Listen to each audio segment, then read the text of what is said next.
Tonight on Bridge City News, the Trudeau Liberals are putting forth legislation that would ban conversion therapy. The price of gas could be dropping by an extra 8 cents a litre. We will chat with Dan McTagg from Canadians for Affordable Energy to find out why. And the federal Conservatives blasted the Liberals during question period, saying Justin Trudeau's economic policies are leading Canada into a recession. Your nation, your province, your southern Alberta. From the heart of Lethbridge, it's Bridge City News with Hal Robbins. Good evening. Thanks so much for joining us. Ottawa introduced legislation which will make conversion therapy illegal in Canada. The Trudeau Liberals will add the practice to the criminal code. Justice Minister David Lametti says conversion therapy is a cruel practice that can lead to lifelong trauma. It aims to change the sexual orientation, gender identity, or expression of LGBTQ2+ people. The practice uses counseling and sometimes other means to try and convert someone. In 2012, the World Health Organization declared conversion therapy posed a threat to the health and well-being of those affected. Lametti says this legislation will protect those who are most vulnerable. Conversion therapy is premised on a lie that being homosexual, lesbian, bisexual, or trans is wrong and in need of fixing. Not only is that false, it sends a demeaning and a degrading message that undermines the dignity of individuals and the LGBTQ2 community as a whole. Contrary to what some might say, there is no right or wrong when it comes to who you are or who you love. Conversion therapy has been discredited and denounced by professional and health associations in Canada and in the United States and around the world. It has no basis in science or healthcare practices. Rather, its devastating effects have been felt time and time again by those who have undergone it. Devin Hargraves launched a crusade against conversion therapy 4 years ago. He says this upcoming legislation is long overdue. This is a historic day for Canada and Lethbridge. The entire petition to ban conversion therapy federally started here, and I think it's a very proud moment for our small community to have an amendment to the criminal code in the works. We're seeing the government step up to defend our society's most vulnerable. We've said since day one, our priority has been protecting youth, children, minors, and I think allowing it, but it still makes it very difficult to access it. The government sending a strong message, this is not something that's supported, but if an adult chooses to do so, that option is still there. Now, the legislation does allow for reparative therapy. That means if someone decides to seek counseling on their own, that option will be made available. Being a caregiver can be a tough job, and a local woman from Staveley knows that firsthand. As Micah Quinn explains, she has to make the tough financial decisions that come with being a caretaker for her mother, who suffers from dementia. Let's go. Just take it easy, Mama. Anne Bunch is a full-time caregiver to her 80-year-old mother, Shirley. She's struggling with the finances of having to take care of her mother and is hoping the government can provide more help with caregiver benefits. The compassionate care benefit I have already had, and it's been exhausted. So now I've applied for the family benefit, and it hasn't started yet. They've approved me, but it hasn't started yet. Bunch has a lot of work to do as a caregiver. She's got dementia, and it's progressing, and I just do whatever she needs me to do. As of now, she doesn't want to bring her mom to a home and thinks it might be a burden on the system. If my mom ever gets to the point where I can't look after her, she will have to go into a home. But I don't want that to ever happen if I can help it. Together they share a special bond. As a caregiver, I'm keeping my mom at home and not putting her in care, so there's less burden there on the system, right? So why wouldn't the government help us do that instead of putting them in care and putting that burden on the government? Easy, aren't you? Yeah. She's my mom and I love her and I'll do what I have to do for her.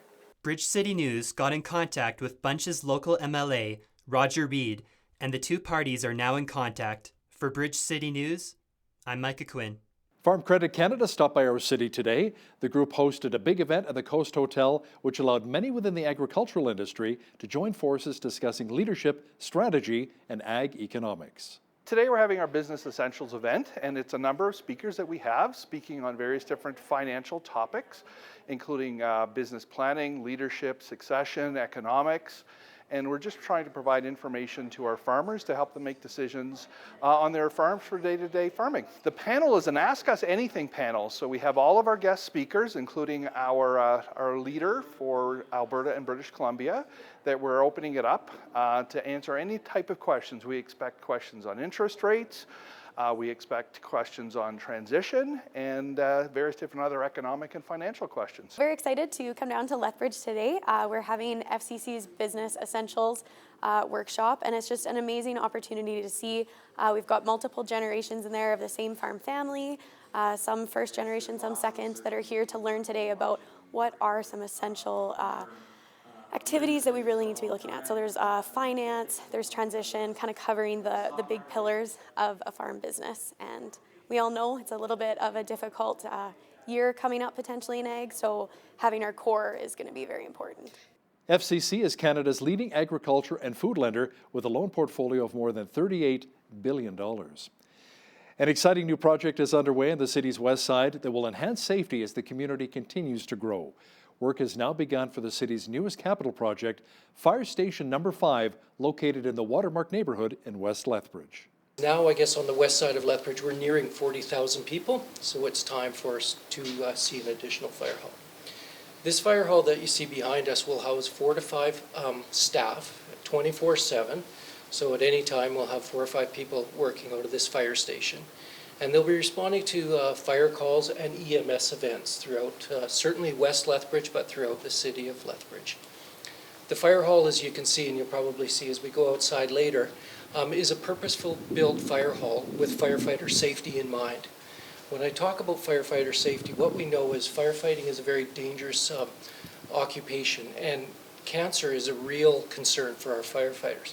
So as we designed this fire hall and we built it with that in mind to try to help protect our firefighters. The facility is expected to be completed by next year. It will include 3 drive-through apparatus bays, living quarters, administrative and support services, along with areas for firefighter training. Total cost of the project is $10.3 million. Lethbridge EMS, Police, and Lethbridge 911 will be conducting a joint emergency response exercise tomorrow. It'll take place at City Hall from 10 a.m. to 11 a.m. City Hall will be closed during that period of time. There will also be a strong police presence and barricades set up around the building.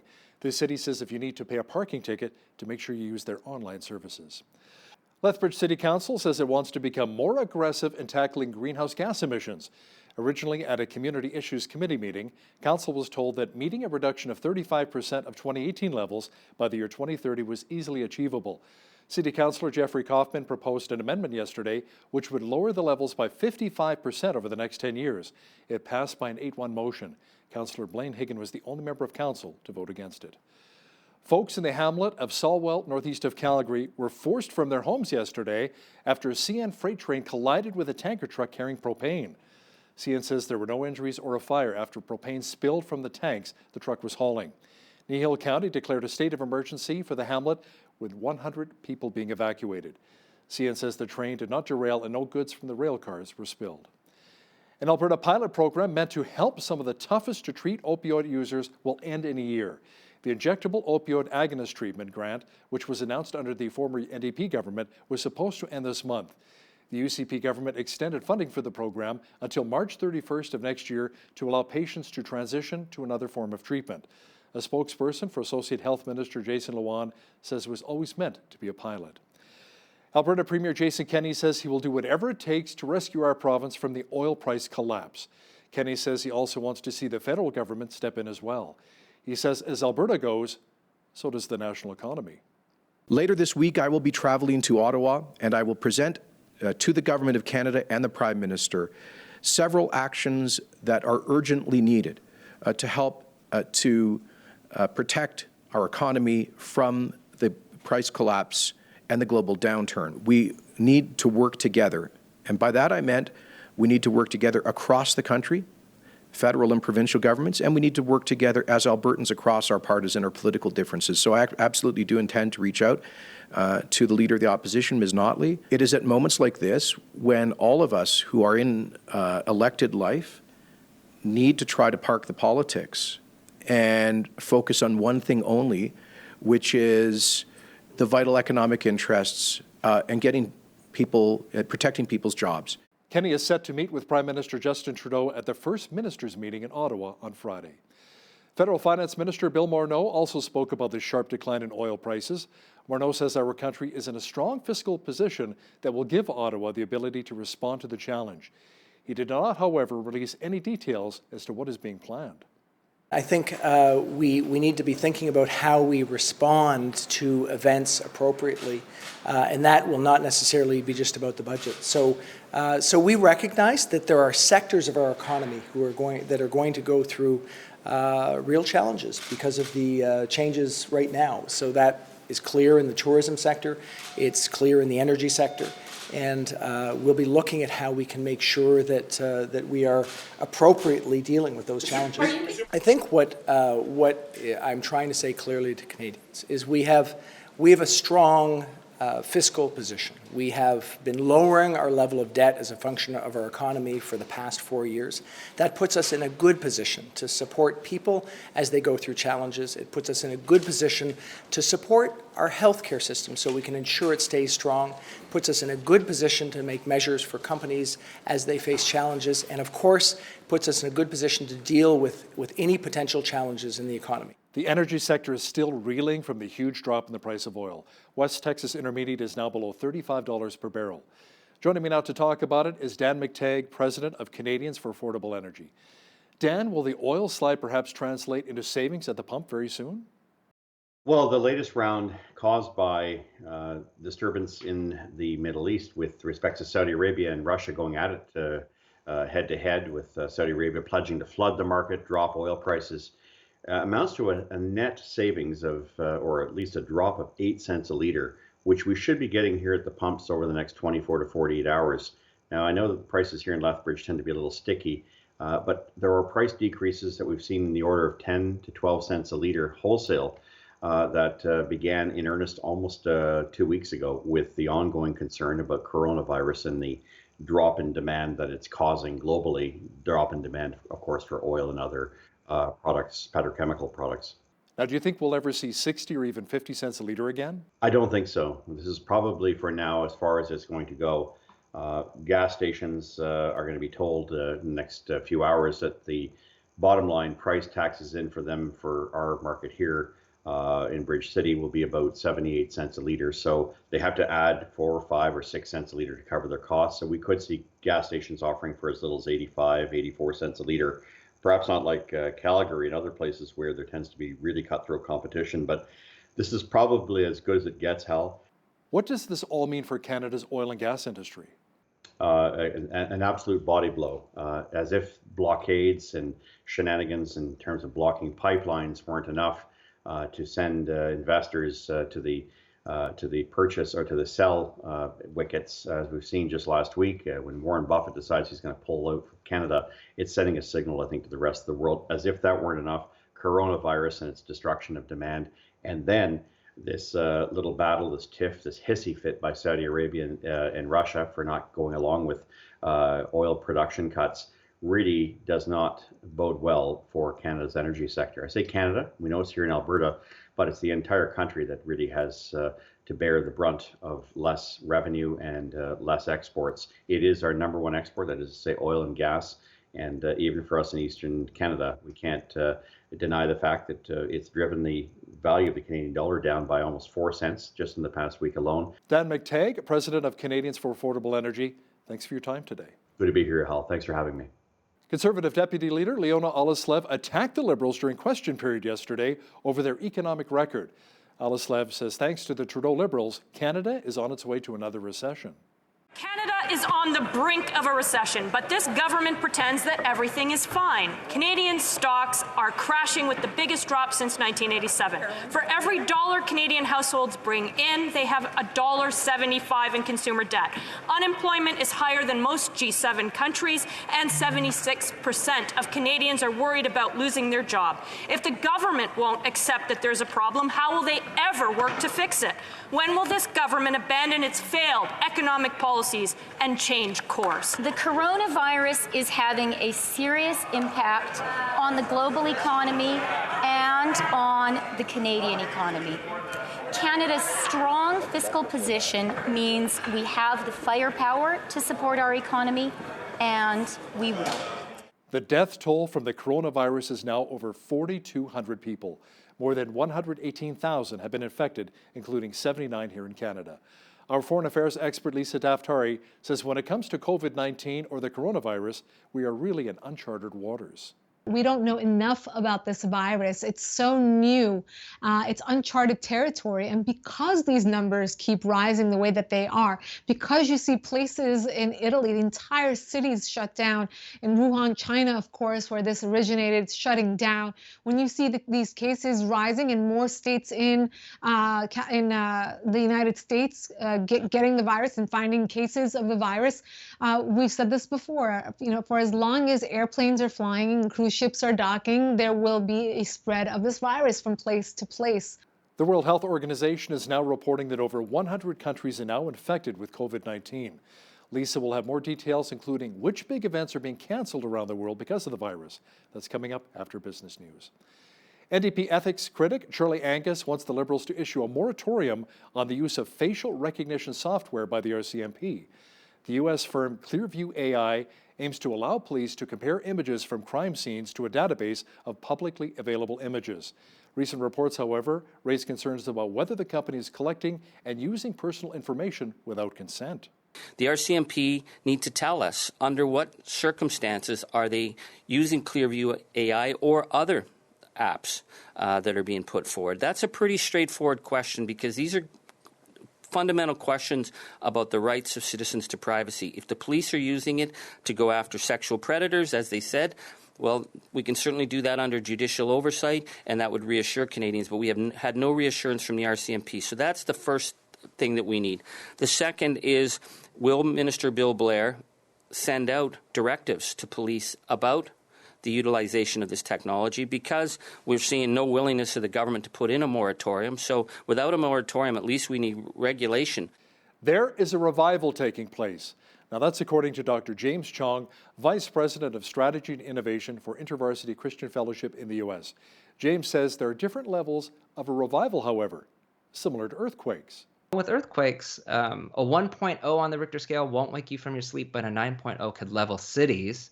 And so, but what's fascinating about that is that all of that is considered an earthquake, whether it's a 1.0 or 9.0. And so in the same way, we wanted to talk about revival in the same way, that there are different levels of it, and we wanted to include a personal aspect to it as well as something that can extend out to global. So we have personal, communal, regional, national, and global. Catch the full interview with Dr. James Chong, author of the book Longing for Revival, coming up in the second half of our show. We had lots of cold wind today. The wind will be blowing in even cooler temperatures and maybe some snow.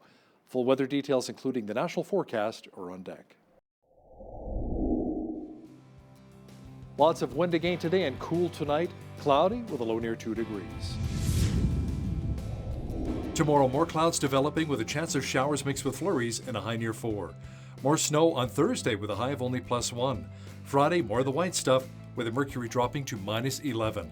Even colder on Saturday. Expect snow and a high of only -17. Sunday, more flurries developing with a high of -12. Monday, it should warm up considerably under a partly cloudy sky to a balmy -1 degree. Looking at the almanac, the average high for this time of year is 5 degrees and an average low of -8. The highest temperature in the state was recorded in 1981 at 17 degrees, and the record low was -36 in 1951. Sunrise was at 7:55, sunset at 7:28. Looking at tomorrow's national forecast now, Victoria should be mainly sunny with a high of 11.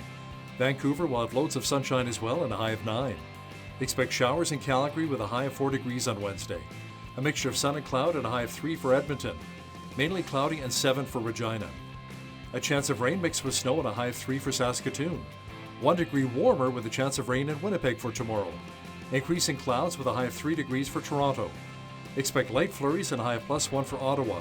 Expect a cloudy sky and 2 degrees for Montreal.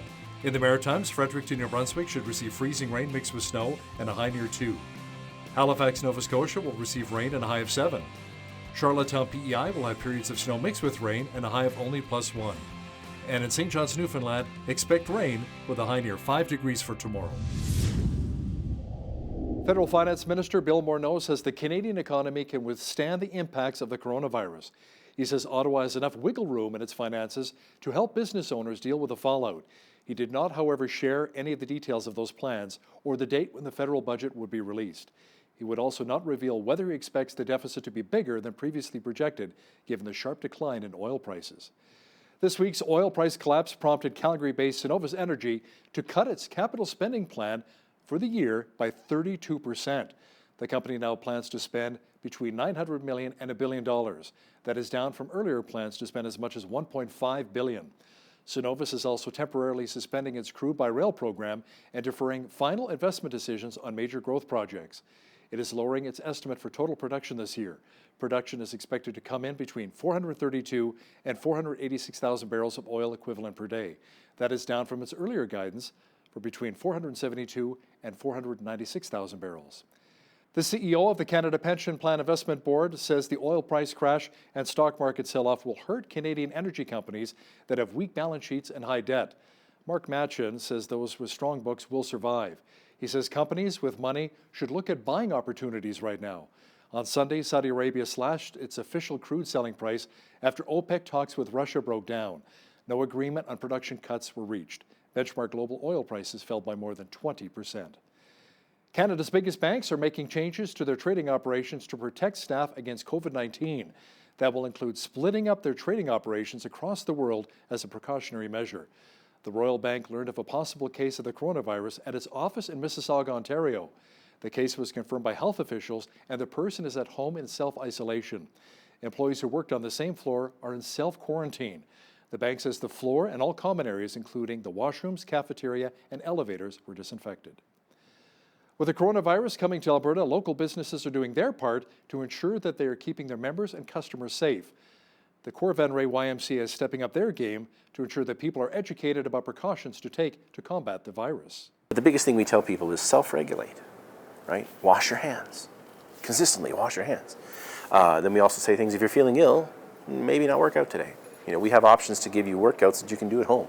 If you're feeling sick and you're concerned, self-quarantine, self-regulate, use some common sense. And, you know, this is a facility that will have 45 to 60,000 people through in a month. So if you have concerns about being around a place that has had that many people through it, you take the preventative measures, you know, to make sure that things are taken care of.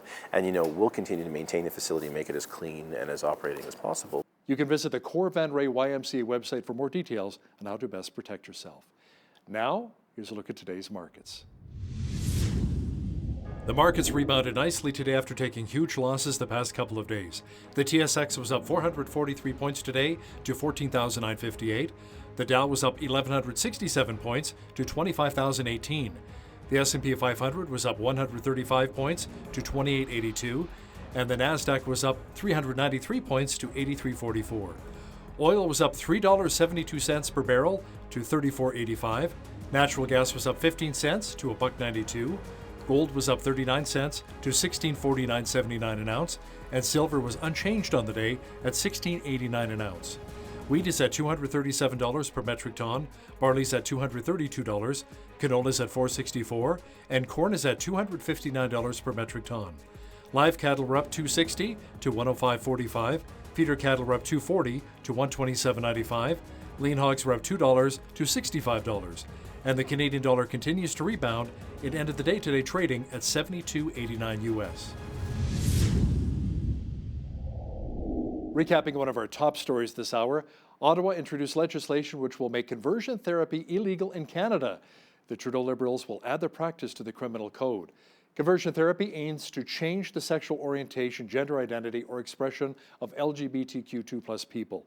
The practice uses counseling and sometimes other means to try and convert someone. The legislation does allow, however, for reparative therapy. That means if someone decides to seek counseling on their own, that option will still be made available. COVID-19 is affecting world travel and sporting events in a big way around the world. Our foreign affairs expert, Isa Daftari, will have details next. But first, here's a look what's happening in and around your community. Here's your Bridge City News Community Calendar. If you love the game of golf, here's an amazing opportunity to be part of the Lethbridge Paradise Canyon Open, taking place June 25th to the 28th. The LPCO is looking for hardworking and dedicated volunteers to help make this event a success. A volunteer recruitment night is being held on Wednesday, March 18th at the Paradise Canyon Golf Resort from 5 to 7 p.m. For more information, call 403-331-8885 or email yoshida.kf@telus.net. The Canadian Christian Business Federation is launching a Lethbridge chapter, and they invite leaders from all walks of life to a networking breakfast and presentation on Tuesday, March 24th, beginning at 7:15 a.m. at Smitty's on Mayor McGrath Drive South. Hear from guest speaker, CCBF Executive Director Keith Knight. To confirm your attendance, email tony.ccbf@gmail.com. Men, young and old alike are invited to come join the Lethbridge Christian Men's Choir. Practices are held every Thursday from 7:30 to 9 p.m. at Trinity Reformed Church. The choir practices are in preparation for spring concerts, as well as occasional performances at the hospital and seniors' homes. For more information, call 403-328-7985. And that's your Bridge City News Community Calendar. The death toll from the coronavirus has now hit over 3,200 people, with more than 100,000 infected around the world. To talk more about it is our foreign affairs expert Lisa Daftari, joining me once again from Los Angeles. Lisa, the World Health Organization is now reporting that over 100 countries are now infected with COVID-19. Italy alone has quarantined millions upon millions of people.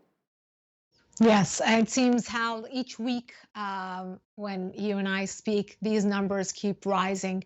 And it looks like we're still climbing towards the climax of this virus. And again, the mystery surrounding this virus, more people die from the flu, and that's a valid statistic. And, people wonder, is the hype, is it justified? Should we be, quarantining ourselves if we've been in contact with people who have this virus?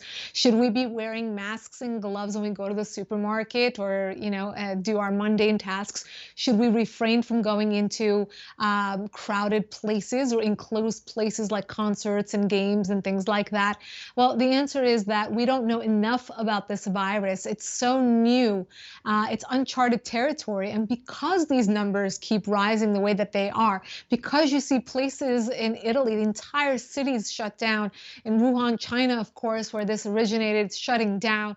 When you see these cases rising in more states in the United States getting the virus and finding cases of the virus, we've said this before, for as long as airplanes are flying and cruise ships are docking, there will be a spread of this virus from place to place.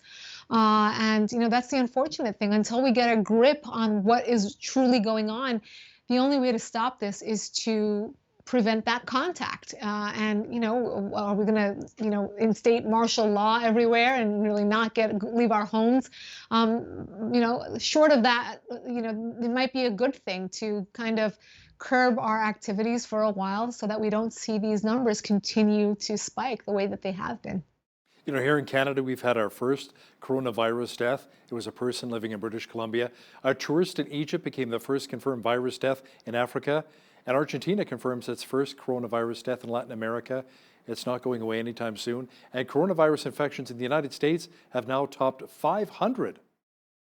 Yes, we've had cases here where I live in Los Angeles. There's cases in New York City, people traveling all over the place. Every morning when I do the top 10 for the foreign desk, the top 10 email, the first few sections are reserved for new corona stories. And every morning, sure enough, there are new places to find new cases of the virus.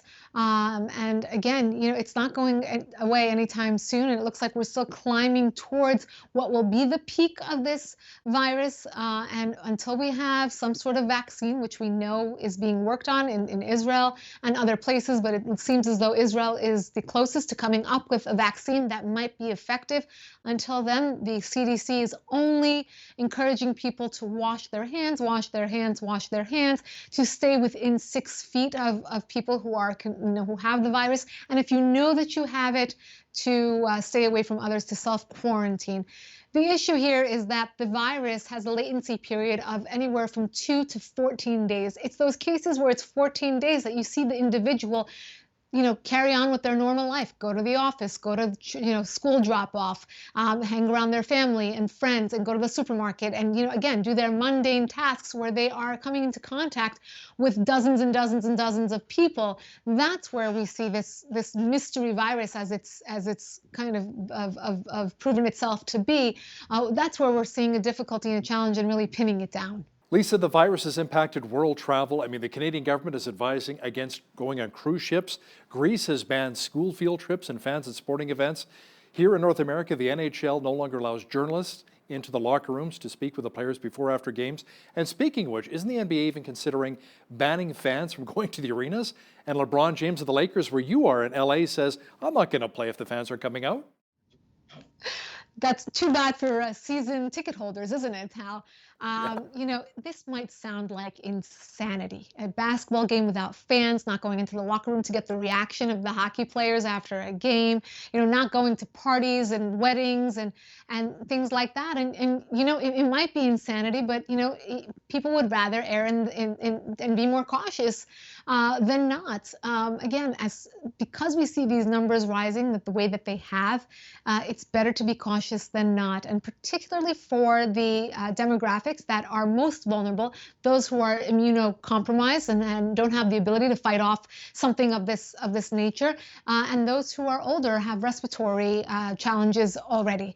Otherwise, it could be like a normal flu or a respiratory infection, as many of us have had before and have been able to fight it off.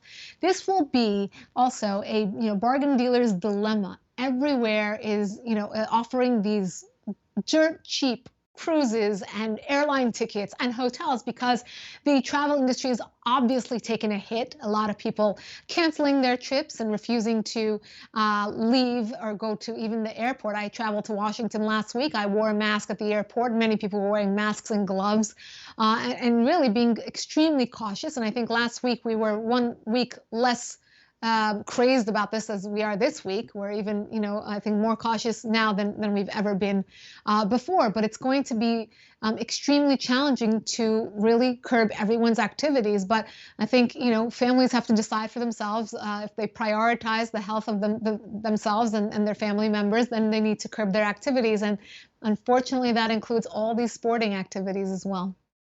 A story out of Jerusalem says Iran's regime is pushing anti-Semitic conspiracies about the coronavirus. Tell me more about that. Surprise, surprise, surprise, right?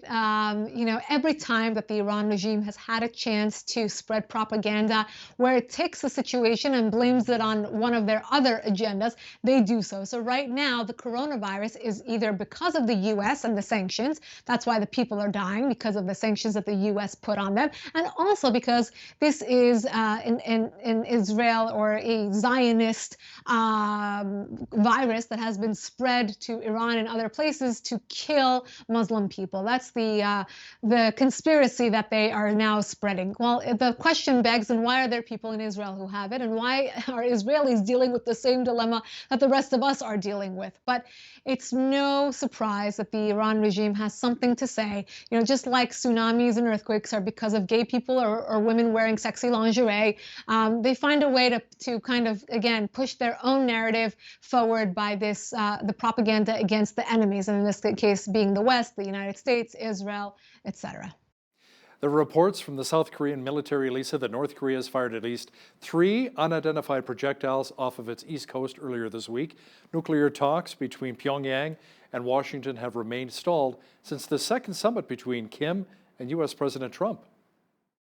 Yeah, what's North Korea, right? Who's following that story?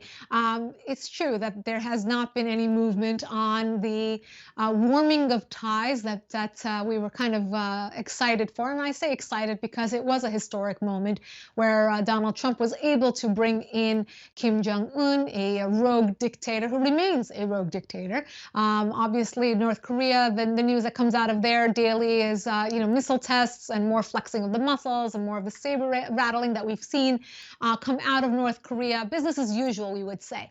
But what happened to that warming of ties? Will there be a third meeting between the two? Donald Trump has hinted at the fact that they remain kind of like friends, but kind of a little icy around the edges because of issues that they cannot compromise on. But we know that the precondition for the United States has always been to denuclearize, and for Kim Jong-un, it has always been to remain in power, to kind of have that egotistical dictator, statues everywhere of himself kind of leadership. He wants to maintain that role, and he can, but we'll see if there will be a third meeting and if there will be a full kind of, I don't want to call it a negotiation because there's nothing that they're fully trying to negotiate. It's only to bring North Korea to normalize North Korea into the world economy, to the world community, and to kind of disarm them literally and figuratively from their nuclear position. It appears as though the Taliban is acting up once again. The U.S. has intel that the Taliban does not intend to abide by terms of its peace deal. Surprise, surprise, we're trying to negotiate with terrorists and to entrust them with the future of Afghanistan, and it's not working. Well, the Taliban have proven themselves to be terrorists. They actually are terrorists. And why the U.S. and those in charge of this deal would think otherwise and would think that they would be able to future build for the people of Afghanistan is besides me. But the dilemma that the United States and our military face at the moment is that we want to pull out of Afghanistan. It is an endless war. We're losing young men and women and treasure there that we don't need to be losing. And at the same time, there doesn't seem to be any end in sight or any solution or resolution in sight for the future of Afghanistan. Afghanistan has been in perpetual turmoil for decades, and probably for decades to come. The only solution would be for them to self-build, to construct a society that would fit the needs and wants of the Afghan people. And of course, the only group that has the influence there to do so is the Taliban. But again, they are terrorists. And it kind of it goes to the point of what the Arab Spring was in many cases all around the Middle East. Although Afghanistan is not an Arab nation, I only kind of cluster them together to say, it's very difficult to remove leadership and to replace it with something that fits the needs of the people going forward. What happens is we create a political vacuum and swoops in that terror organization. It could be ISIS, it could be Al-Qaeda, it could be the Muslim Brotherhood, and in this case, it is the Taliban. And the U.S. has tried ceasefires, it has tried negotiations, it has tried to bring the Taliban to the table, and sometimes they have complied and sometimes they have not. But when we hear about these reports of terror attacks daily and in civilian areas, attacking civilians, women, children, schools, ice cream shops, it's really heartbreaking to see that we've put so much into Afghanistan and we cannot we cannot see a future in sight that will answer the needs of the people there. Many countries around the world recently celebrated International Women's Day, including where you are in the United States and you're in Canada, but not so much in Afghanistan, where the Taliban still have a big stronghold. No big surprise, I guess. The Taliban said, we're not interested in that. Right. Of course not, because again, they're a terror organization with a very patriarchal Sharia law tenets. That's exactly what we were fearful of. Again, when you have this rise, again, I call it the Arab Spring because that's what it was collectively called, but this coming of age for the Middle East, which included Iran and Afghanistan, which are not Arab nations, that brought to light the plight of the human rights crises and the plight of so many marginalized groups, be it young writers and poets and women and children, dancers, and those who are homosexuals, or those who are journalists who were arrested for posting something on Facebook. So it really brought to light a lot of these fringe groups that never had the platform before. And for women, they had this moment of hope where things are going to change for the better. And when you have a group like the Taliban coming in, they know that that is not true. And if anything, it's going to get even worse for them as a group. So when we do celebrate National Women's Day in this country, in the West, in free places, we have to take a moment and to recognize places where women are not free. And I say this, to groups that are, so liberal and so, patting themselves on the back for really fighting for that, social justice and such. And they don't think about these other women. And if they did, they would really remember them and give them a platform so that we could be the voices for the women who don't have the platform or the opportunity to have their voices heard. Lisa, the U.S. military confirmed that a drone took out one of al-Shabaab's top leaders last month. It's believed that Bashir Mohammed Mahmoud was killed in a U.S. airstrike on February 22nd. Yes, this is big news. I know we're not really focused on anything but Corona these days, but this is very big news, and we're not focused on the African continent at the very least. So again, we follow this at the Foreign Desk. This is something that's very important because it is the growth of a major terror organization, particularly in the African continent. While everyone's looking away and focused, whether it's on Corona, and then we do focus on foreign policy, it's either the Middle East or China or North Korea. No one's thinking about what's going on in the African continent, where these terror organizations are, gaining influence, raping women, taking young girls from their families and selling them off as child brides. And the list of violations goes on and on and on. So, when you take out a major commander of the al-Shabaab group, this is great news. And great news because the U.S. is fixated on diminishing the presence of terrorism in Africa, not allowing groups like, the Chinese or the Russians to get in there and take advantage. And when you do take advantage, you create, again, these political vacuums where groups like al-Shabaab do gain that momentum. So again, this is great news and somewhere where we should be putting more of our attention. Our foreign affairs expert, Lisa Daftari, joining me once again from Los Angeles. Thanks so much, Lisa. My pleasure.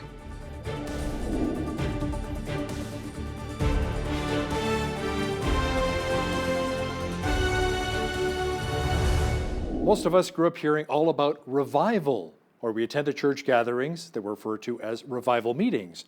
But do we really know what revival really is? What would it take to get another revival going? Joining me now to talk about it is Dr. James Chong. He's the Vice President of Strategy and Innovation for InterVarsity Christian Fellowship USA, also co-author of the book Longing for Revival. James, welcome to Bridge City News. Thanks for having me. You bet. Now, first of all, tell me a little bit more about your book and what really motivated you to write it. Yeah, I think we're at a time where, we wanted to see a move of God, but I think we felt that when we're looking around, that our strategies, our marketing, the ways that our tactics, all the things that we're trying to do with our own effort, that we've come to the end of that basically it's going to deliver all that it's going to deliver. And I think we've come to the end of that. And we wanted something where that could feel more like a move of God rather than just the result of our efforts and what we're trying to do. We want to see God move in that way again. But, when it comes to that kind of thing, with the move of God, we wanted to see revival. That word is a loaded word for a lot of folks. It is for me. Some people get really excited about that word, but others, it comes with a lot of baggage. So we wanted to write a book that was revival for the rest of us, a revival that basically that could be more encompassing of more parts of the Christian faith, those communities that might not be talking about it, something that could be more accessible so that people could long for it, experience it, and lead it if it were to come. So how would you really define the term revival? Yeah, in the book, we define revival as a season of breakthroughs in word, deed, and power that usher in a new normal of kingdom experience and fruitfulness. And each line is very, very important to us. But it's this idea that it's not just an event, it's not just a one-time thing that happens, but as these breakthroughs happen in a particular season, it actually creates a different level of expectancy for us that's balanced in word, deed, and power, and that's experienced by us and around us. Now, there are different levels of revival, correct? Personal, community, regional, even global? Yeah, that's right. Tell me more about those. Oh, yeah. Both my co-author, Ryan Pfeiffer, and I, we live in Southern California, and so we have earthquakes. It happens quite often here. And if you've been around, there's just different kinds of earthquakes. There's ones that slam down. There are others that roll gently for a while. And the different earthquakes also, the strength of them are measured by what we know as the Richter scale. Well, with earthquakes, a 1.0 on the Richter scale won't wake you from your sleep, but a 9.0 could level cities. And so, but what's fascinating about that is that all of that is considered an earthquake, whether it's a 1.0 or 9.0. And so in the same way, we wanted to talk about revival in the same way, that there are different levels of it, and we wanted to include a personal aspect to it as well as something that can extend out to global. So we have personal, communal, regional, national, and global.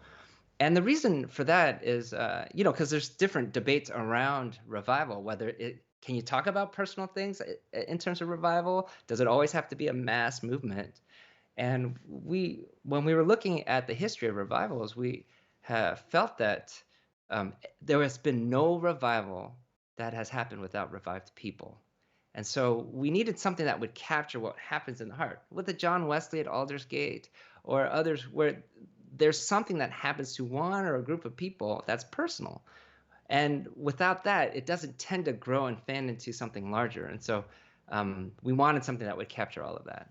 Are there some specific cities around the world where we're seeing a genuine revival take place? That's a great question. And that the genuine, again, we have to talk about the different definitions, whether it's a personal or a global. And the personal ones are happening all around the world all the time. But the ones that come to mind immediately is what we're hearing about what's happening in Iran, and with believers there, as people of Muslim background are meeting Jesus or Isa in their dreams. And there's been this amazing growth in the underground church in Iran. I would guess that would be something that would be close to a revival. Last summer, I was in Addis Ababa in Ethiopia, and really enjoying and learning from the student movement there. They're a student movement of 50,000 students, and they're just growing in amazing ways. And they seem to have a balance of word, deed, and power in their midst. They're on every single campus in their country. They're doing incredible work. There's ways that God is moving powerfully through them. So those are two that come to mind immediately. But I would imagine, just like there are earthquakes all around the world at different levels, that there are places where personally there are people that God is reaching, and that these are the seeds of revival happening all around the world. So James, when you look at the North American church overall, are we in need of a revival right now? I'm thinking so. We have seen the fruit of the narratives, both on the left and the right, and seeing where that's led us. And you do get a sense that in the current time, it's easy to despair. It's easy to see that our efforts aren't getting us the results that we're looking for. I think we're ripe for a time for renewal or revival. And it does seem like there are a lot of people around that are talking about that and seeking that, as we've really, frankly, come to the end of the rope of our own efforts. And we really want to see God move in a new way again. So what is really needed to get a revival going in the North American churches? And maybe bringing over some missionaries from countries in Africa who are really on fire for God? Yeah, hey, that's not a bad idea. We did bring the general secretary of the Ethiopian movement to our staff gathering, which was about 1,700 people, and it was fantastic to learn from him. But revivals are a move of God. We can't make those happen. They do not happen under our own effort, but we can prepare for them. We can experience them if they're going to come. We can lead if they came in our time. So I think there are ways that we could do that. And our book, we talk about the 4 C's to help prepare us to consecrate ourselves, to seek a calling in revival, to contend for revival, and then also to pay attention to our character in revival, because that's very, very important as well. So there are ways that we can prepare, but it is God. God will do revival. He will move. He will make revival happen. We're just preparing ourselves so that we don't miss it if it were to come. How important are holiness and repentance when it comes to revival? Oh, absolutely important. I think we are in need of a people who are set apart, a bit of a remnant, that we've become so much like the culture around us that how do we stand out? How do people know that we actually have the Spirit of God residing in us? And so to be set apart, to be holy, to come back to places where we feel different, that we're people of integrity, that we're seeking Jesus in a different way. I think there's much more need for that now, and really for us to come to the truth of that, which is confession, and for us to repent of that, to be able to turn around and to follow. Jesus in a new way so that we're doing the things that Jesus did for the reasons that he did them, we are in need of a non-tactical, non-strategic, much more spiritual way of connecting with God again so that we can prepare for revival. Earnest prayer obviously is also very important when it comes to revival. But James, how important is the Holy Spirit and church unity to revival? Oh, also very important. In our definition of revival, we talked about word, deed, and power, and that we do need intimacy and experience of the Holy Spirit, as well as letting the Spirit do things that we can't rationally explain all the time in ways that He can move in power. But also, yes, unity of the church is a key, one of those key factors that in times of revival, the community comes together around mission, around His Spirit, that there tends to be places where we lay down our differences and seek to come more and more together in times of renewal and revival. So church unity is extremely important. What do you see as some of the roadblocks when it comes to revival really prevent revival from happening? That is legion. There are many things that we could do. The sin in our hearts, the sin in our communities. There are ways that we just block the flow of what God is doing, and so then God will move to a community or to a region that's open to what He wants to do. So there's ways that we can block it. There's ways that we just do not seek Him in prayer. We think that we could do it on our own effort. I just think there are many, many, many reasons. And for some of us, we just don't want to dare to hope again. We've been disappointed by God. There are ways that He hasn't met our expectations, however that's worked out. And so we don't seek Him the way that we could. I just think there are lots of reasons and lots of ways that we could pull ourselves out of the flow of revival. Can we block what God is doing? I don't think so. But can we miss it? Can it do something beside us or go around us? I think revival, we can miss revival. I think that's the bigger issue. It seems that when a revival does take place, however, it only lasts for a short period of time. Any thoughts on what it would take to make it last long term? It doesn't happen in history where these things last forever. I think it's a Western bias to want the 5 or the 10% consistent return that goes on and on and on. But throughout history, there's an ebb and flow to revival. The book of Judges gives us a sense of that ebb and flow in the Old Testament. And you see it even in the writings of Paul. There were no churches that were perfect, just looking through the letters. And so there is this constant ebb and flow. That doesn't actually invalidate that. That's just how God moves. And in the times of flow, this is where a lot of the renewal and movement and the advance of God's kingdom in very visceral ways that happens. But then there are times of retreat. There are times when it goes back. And so I think rather than seeking something really consistent, because that doesn't seem to be the way it works, is we're open to how God moves. We take it in as it comes, and then we keep trusting God when it doesn't. We just know that, though, those times of revival, when they do happen, they have greater impacts than what happens in the moment. Like the times or the bounds that we usually put around revival, that people who've lived through those times still make really important decisions in those times. And structures, ministries get created, communities get formed, people make decisions to follow Jesus differently in those times that still have reverberating impacts throughout history. So even if we don't see them in a revival-like communal kind of way, they still have huge importance. And so much so that historian Mark Shaw would say that the global resurgence of Christianity in the 20th century, he would say strategically, it has happened through revival. What else can we really learn from past revivals? Was there a certain common denominator? That's the word. We have just seen that no revivals have happened without revived people. And it almost seems too obvious to say. Obviously, in revivals, people are also revived. But it just goes back to the prayer in Psalm 85, where the psalmist asks for God to revive them again. And it's in that same vein that we see people of God who come together. They seek God earnestly. They try to obey the things that they hear in prayer. There's something about that where there's a hunger for God. There's a holy discontent with the way things are. And they together seek God for more, and they wait upon Him. People tend to seek renewal. And in that way, God tends to answer. What do you really want readers to take away from your book, Longing for Revival, James? Yeah, that I think rather than be fatalistic about what God will do, can we prepare ourselves to be more and more open to whatever God wants to do in our lives? And so our hope in the book is, would we even be open enough, dare say even hope, that God could move again in a powerful way in our lifetimes?